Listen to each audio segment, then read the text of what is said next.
నమస్తే, నేను మీ గోపి. వెల్కమ్ బ్యాక్ టు మనంటి. ప్రస్తుతం మొదలుపెట్టినారు పొలిటికల్ అనలిస్ట్ కె రవీంద్రబాబు గారు. ఆయనతో మాట్లాడదాం. సార్ నమస్తే అండి. నమస్తే గోపి. సార్, మనం చూసుకోవచ్చు వైఎస్ఆర్సీపీకి ఒక పెద్ద బిగ్ షాక్ తగిలిందని చెప్పుకోవచ్చు. ఎందుకంటే వైఎస్ఆర్సీపీకి జగన్కి చాలా నమ్మిన బంటు విజయసాయి రెడ్డి గారు.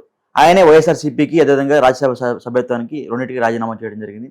ఇక్కడి నుంచి నేను వ్యవసాయం చేయబోతున్నాను, ఏ పార్టీలోకి ఇంకా జీవితంలో జాయిన్ కాను అని చెప్పడం జరిగింది. అదేవిధంగా మరికొంతమంది నాయకులు కూడా రిజైన్ చేయబోతున్నారు అన్నట్టుగా కొన్ని వార్తలు రాబోతున్నాయి. సో దాని మీద మీ విశ్లేషణ. విజయసాయి రెడ్డి గారు రాజీనామా వైఎస్ఆర్ కాంగ్రెస్ పార్టీకి రాజ్యసభ సభ్యత్వానికి ఈరోజు జరిగిన సంఘటన. రెండు తెలుగు రాష్ట్రాల్లో విజయసాయి రెడ్డి గారు ఏటుగా పేరు ప్రఖ్యాతులు గడించిన వ్యక్తి. ఏటు అంటే ఒకటి, వైఎస్ఆర్ కాంగ్రెస్ పార్టీలో జగన్ తర్వాత రెండో ప్లేస్లో ఇన్ని సంవత్సరాలు కొనసాగాడు. వైఎస్ఆర్ కాంగ్రెస్ పార్టీ పెట్టినప్పటి నుంచి కొన్ని పిల్లర్స్ ఏదైతే ఉన్నాయో అందులో ఇతను ఒకడు. మూడోది ఏంటంటే, జగన్ రెడ్డి గారి కుటుంబానికి 3 తరాలుగా ఆయన చార్టెడ్ అకౌంటెంట్ కాబట్టి వాళ్ళ ఆస్తి పాస్తులు, ఆర్థిక నేరాలు అన్నిట్లో కర్త కర్మ క్రియ. 3 తరాలు అంటే వైఎస్ జగన్ రెడ్డి గారికి చేశారు, వాళ్ళ తండ్రి రాజశేఖర రెడ్డి గారికి చేశారు, రాజశేఖర రెడ్డి గారి తండ్రి రాజారెడ్డి గారికి కూడా ఈయన సేవలు అందించిన వ్యక్తి. అన్ని సంవత్సరాల నుంచి ఆ కుటుంబంలో ఫైనాన్షియల్ లావాదేవీల విషయాల్లో కానీ, అక్రమ ఆర్జనలో కానీ, అక్రమ కేసుల్లో కానీ భాగస్వామి, పార్ట్నర్. ఓకే. సో ఏటు అని ఇంకొక రకంగా ఎందుకు అంటారంటే, జగన్ రెడ్డి అక్రమాస్తుల కేసుల్లో జగన్ రెడ్డి A1 అయితే విజయసాయి రెడ్డి A2. ఇద్దరు కలిసి 16 నెలలు జైల్లో ఉండొచ్చారు. ఆ విధంగా ఆయన పేరు ప్రఖ్యాతులు గడించారు. జగన్ రెడ్డికి ఇన్ని సంవత్సరాల నుంచి ఆర్థిక లావాదేవీల్లో ఈయన డైరెక్షన్లో జరిగినాయి అన్ని. ఈయన చార్టెడ్ అకౌంటెంట్ ఎక్స్పర్ట్ కాబట్టి. సబ్జెక్ట్కి వస్తే, ఈరోజు ఆయన రిజైన్ చేశారు, కారణాలు ఎందుకు అయ్యి ఉంటాయని నిష్పక్షపాతంగా అనాలిసిస్ చేస్తే కారణం ఇది అని మనం చెప్పజాలం. జ్యోతిష్యం ప్రకారం చెప్పినట్టు మనం చెప్పజాలం.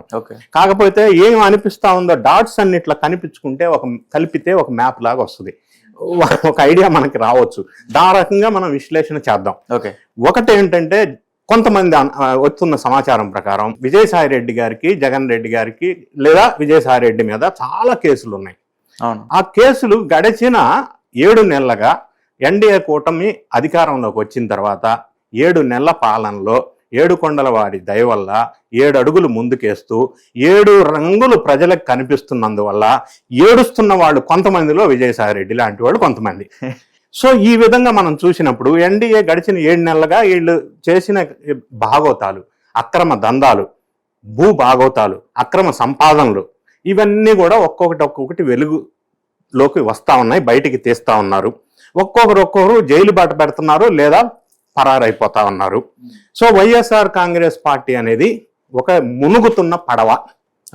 దానివల్ల వైఎస్ఆర్ కాంగ్రెస్ పార్టీ ఎప్పటికీ పవర్లోకి రాదు. అందులోనే ఉంటే రాజకీయ భవిష్యత్తు ఉండదు. అందులోనే ఉంటే కేసులు తోడుతూ కేసుల్లో బుక్ చేస్తే ఇబ్బందులు ఎదుర్కోవాల్సి వస్తుంది. కాబట్టి it may be the right time to leave YSR Congress party and Jagan Reddy అని ఆయన అనుకొని ఉండవచ్చు. రెండోది, ఈ మధ్య కాలంలో ఆయన భూభాగోతాలు బాగా బయటకు వస్తూ ఉన్నాయి. అది సింహాచలంలో చాలా పెద్ద ఎత్తున 1000 ఎకరాలు భూ కబ్జా చేసిన సందర్భం. ఇప్పటి వరకు గవర్నమెంట్ వాళ్ళది ఉంది కాబట్టి మేనేజ్ చేశారు. ఇప్పుడు లేటెస్ట్ ఏంటంటే, ఈ మధ్య రీసెంట్ ఫ్యూ మంత్స్ బ్యాక్ అందులో ఒక కమిషనర్గా రాధాకృష్ణ మోహన్ అని ఒక అతను నియమితులయ్యారు. ఆయనకి విజయసాయి రెడ్డికి గతంలో శత్రుత్వం ఉంది. అంటే విజయసాయి రెడ్డి దందాలు వెనక ఆయన పోరాడాడు, గతంలో అగెనిస్ట్గా పనిచేశాడు. ఇప్పుడు అక్కడ కమిషనర్గా వచ్చాడు. రావటం వల్ల సింహాచలం భూములకు సంబంధించి మొత్తం వెలికి తీసి ఆయన గవర్నమెంట్కి రిపోర్ట్ ఇచ్చే అవకాశం ఉంది. అదే కాకుండా ఈయన అల్లుడు పెద్ద రియల్ ఎస్టేట్ కంపెనీ ఉంది, కూతురు అల్లుడు విశాఖ తీర ప్రాంతాల్లో చాలా 1000 ఎకరాలు కబ్జా పెట్టుకున్నారు. ఈ మధ్య కాలంలో తీర ప్రాంతంలో కాంపౌండ్ వాళ్ళు కడితే అది కూడా కూల్చివేయడం జరిగింది ఎన్డీఏ గవర్నమెంట్ వచ్చిన తర్వాత. అదే కాకుండా భోగాపురం దగ్గర కొన్ని 1000 ఎకరాలు కబ్జా పెట్టారు. దేవాదాయ భూములు 30,187 ఎకరాలు కబ్జా పెట్టారు. గతంలో ఎండోమెంట్ డిపార్ట్మెంట్లో అసిస్టెంట్ కమిషనర్గా ఉన్న ఒక ఆమెతో అక్రమ సంబంధాలు పెట్టుకొని అక్రమ లావాదేవీలు చేసి అక్రమంగా భూ కబ్జాలు చేసిన అక్రమైన వ్యక్తి. దానివల్ల కేసులు బయటకు వస్తే ఏమన్నా ఇంకా ఇబ్బంది అవుతుందా? దీనికి తోడు adding to this, Kakinada SCZ కానీ, కాకినాడ సీపోర్ట్ కానీ కేవీ రావు దగ్గర నుంచి గతంలో గవర్నమెంట్లో ఉన్నప్పుడు బెదిరించి గన్ పెట్టి లాగేసుకున్నారు. గవర్నమెంట్ మారిన తర్వాత ఆ కేవీ రావు అనే అతను CID కంప్లైంట్ ఇచ్చారు, అందులో ED ఇన్వాల్వ్ అయింది. ఓకే. ఈ సందర్భంలో వీళ్ళు ఏం చేశారో ఏమో కానీ మళ్ళీ మాకొద్దు, కేసు పెద్దదవుతుంది, ఇష్యూ పెద్దగా ఉంది కాబట్టి మళ్ళీ మాకొద్దు అని చెప్పి ఏదో మొత్తానికి చర్చలు జరుపుకొని కేవీ రావుకు సంబంధించిన సీపోర్ట్ ని వెనక్కి ఇచ్చారు అరబిందో సంస్థ వాళ్ళు. అరబిందో అంటే వీళ్ళ అల్లుడు గారి సంబంధించిన సంస్థ. అది బ్యాక్ ఇవ్వటం వల్ల ఇంకొక అక్కడ రెండింటి మధ్య కమిట్మెంట్ ఏంటంటే ఓన్లీ సీపోర్ట్ బ్యాక్ ఇస్తాం, 8,000 ఎకరాల కాకినాడ SEZ బ్యాక్ ఇవ్వమని ఏదో కండిషన్ పెట్టుకున్నారు. ఆ తీర్పులో ఆ అండర్స్టాండింగ్ లో భాగంగా ఇతన్ని రాజకీయాల్లో ఉండకుండా ఇతన్ని వెళ్ళిపో అని అన్నారా తెలియదు. సో ఆ కేసు బలం అవుతుంది కాబట్టి ఇంకా ఉంటే ఇబ్బందులు అవుతాయి, కేసులు ఫేస్ చేయాల్సి వస్తుంది అని అయ్యి ఉండొచ్చు. ఇంకొక కారణం ఏమై ఉండొచ్చు అంటే ఈయన ట్వీట్లో మనం గమనించినట్టయితే ఈయన ఒక సైడు చంద్రబాబు నాయుడు గారి మీద నాకు వ్యక్తిగతమైన విభేదాలు లేవు, పార్టీ పరంగానే అన్నారు. అవును. పవన్ కళ్యాణ్ గారు చిరకాల మిత్రుడు అన్నారు. 9 సంవత్సరాల నుంచి మోడీ కానీ మన అమిత్ షా కానీ నాకు మంచి ధైర్యాన్ని ఇచ్చి సపోర్ట్ ఇచ్చి ప్రోత్సహించారు అన్నాడు. అదేవిధంగా జగన్ రెడ్డి గారు వాళ్ళ కుటుంబం, భారతి రెడ్డి గారు మరీ ముఖ్యంగా ప్రోత్సాహం ఇచ్చారు ఇన్ని సంవత్సరాలు అని చెప్పుకొచ్చాడు. ఇది ఒక్కసారి మనం డాట్లు కనెక్ట్ చేసుకుంటే ఈయన చాలా కాలం నుంచి వైఎస్ఆర్ కాంగ్రెస్ పార్టీలో ఈయన సఫోకేషన్లో ఉన్నారు. వైఎస్ఆర్ కాంగ్రెస్ పార్టీ కూడా ఈయనతో చాలా కాలం నుంచి డిస్కనెక్ట్ అయింది. దానికి కారణం భారతీ రెడ్డి గారు సజ్జల రామకృష్ణారెడ్డిని గడిచిన ఒక 7 సంవత్సరాల నుంచి ప్రోత్సహించటం. సో ఈయనకి స్థాయి తగ్గటం, ఉత్తరాంధ్ర ఇన్ఛార్జిగా ఇచ్చి వైజాగ్లో అది కూడా తీసేయటం, స్థాయి తగ్గటం వల్ల భారతీ రెడ్డి గారు సజ్జల రామకృష్ణారెడ్డి గారికి ప్రోత్సహించటం వల్ల ఈయన అందులో ఉండలేక కొన్ని ఇబ్బందులు ఎదుర్కొన్న సందర్భం. వీటన్నిటి ద్వారానే భారతిరెడ్డికి కూడా థ్యాంక్స్ చెప్పారు. అలాగని కేసులు నా జోలికి రాకుండా చూడండి అని అన్నట్టుగా భావాన్ని వ్యక్తం చేస్తూ చంద్రబాబు నాయుడు గారిని నాకేం ఇబ్బంది లేదు, పవన్ కళ్యాణ్ చిరకాల మిత్రుడు ఒక మాట అన్నాడు. ఎందుకైనా మంచిదని బీజేపీ వాళ్ళు నాకు మంచి అండదండలు ఇచ్చారన్నాడు. ఇవన్నీ మనం ఆలోచన చేస్తే ఈయన గనక సపోజ్ ఇప్పుడున్న పరిస్థితుల్లో, రాజకీయ నేపథ్యంలో, కేసుల నేపథ్యంలో ఇవన్నీ ఉన్న సందర్భంలో ఇంకొక ఆప్షన్ కూడా మనం ఊహించవచ్చు. ఈయన బీజేపీకి దగ్గర అవటం వల్ల ఈయన కేసుల నుంచి కొంత ప్రొటెక్షన్ వచ్చే అవకాశం ఉంది. ఆల్రెడీ బీజేపీలో ఈయనకి మంచి సంబంధాలు ఉన్నాయి, అప్పుడు ఉన్నాయి, ఇప్పుడు ఉన్నాయి. బీజేపీకి, సెంట్రల్ గవర్నమెంట్కి, వైఎస్ఆర్ కాంగ్రెస్ పార్టీ అప్పట్లో స్టేట్ గవర్నమెంట్కి భగవంతుడికి భక్తుడికి అనుసంధానం లాగా ఈయన వైఎస్ఆర్ కాంగ్రెస్ పార్టీకి, జగన్ రెడ్డికి, బీజేపీకి బాగా పనిచేశారు. కేసుల్లో ఎన్ని ఇబ్బంది పెట్టకుండా ఇన్ని సంవత్సరాలు మేనేజ్ చేశాడు.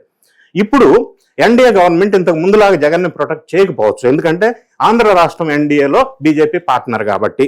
ఇంత ముందులాగా జగన్కి ఆ సపోర్ట్ దొరకపోతే జగన్ జైలుకి వెళ్తే కొన్ని ఇబ్బందులు అవుతాయి. ఆయనతో పాటు ఆయన పార్ట్నర్ కాబట్టి అక్రమ సంపాదనలో ఈయనకు కూడా జైలుకి వెళ్ళే అవకాశం ఉంది. ఈ జైలు బాధల నుంచి తప్పించుకోవాలంటే సెంట్రల్లో ఉన్న బీజేపీ ప్రొటెక్షన్ తీసుకోవాలంటే వైఎస్ఆర్ కాంగ్రెస్ పార్టీకి ఇవ్వదు కాబట్టి ఈయన అందులో నుంచి బయటకు వచ్చి వ్యవసాయం చేయటం కోసం, వ్యవసాయం పిలుస్తుంది అని ఈయన బయటికి రాలా. ఈయన వృత్తి ప్రొఫెషన్ వ్యవసాయం కాదు, చార్టెడ్ అకౌంటెంట్. వ్యవసాయం ఎందుకు చేసుకుంటాడు? సో మీరు అనొచ్చు ఏ పార్టీలో జారనని అందులో చెప్పాడు అని. ఒక నెల తర్వాత కార్యకర్తలు, అభిమానులు మీటింగ్ పెట్టుకుంటే వాళ్ళు కోరిక మేరకు నేను జారాల్సి వచ్చింది అంటాడు. గతంలో బీరం మస్తాన్ రావు, ఆర్ కృష్ణయ్య, మోపిదేవి వెంకటరమణ ముగ్గురు ఎంపీలు రిజైన్ చేశారు. ఇప్పుడు ఈయన 4.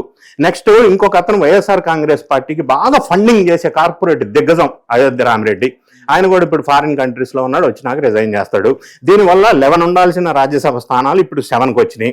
సో ఇవన్నీ కూడా మళ్ళీ టీడీపీకి వెళ్తున్నాయి లేదా బీజేపీకి వెళ్తున్నాయి సబ్సిక్వెంట్ గా వీళ్ళు రిజైన్ చేయడం వల్ల.